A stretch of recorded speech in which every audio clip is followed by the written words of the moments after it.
Magandang buhay mga living creatures. Gagawa naman tayo ng trapal band rack. Papakita ko sa inyo kung paano. Mga mabilisan lang pero part 1 lang to. First of all, tinasan ko muna yung aking lapis pero di ko gagamitin yan. Pasiklab ka boy.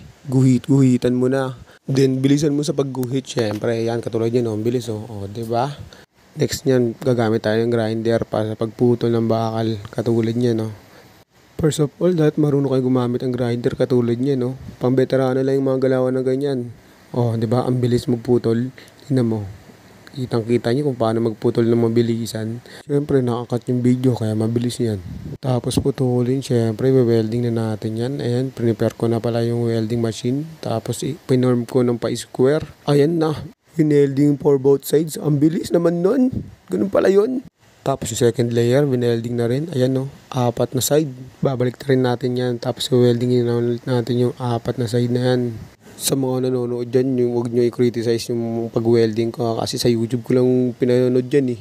Kaya ginaya ko lang eh. Oh, diba? Pero natutuwa ko. Pinokpok ko na pala ng hammer nito riyan yung 4 na side. Tapos weldingin ko ulit yan. Full weld na pala ginawa ko dyan para matibay talaga. Ayan o, kaya medyo matagal, di ba? Nakailang pitik ako dyan, 3 pitik yan sa isang side eh. Part 1 pa lang yan, pasiklab ka boy! Bye-bye!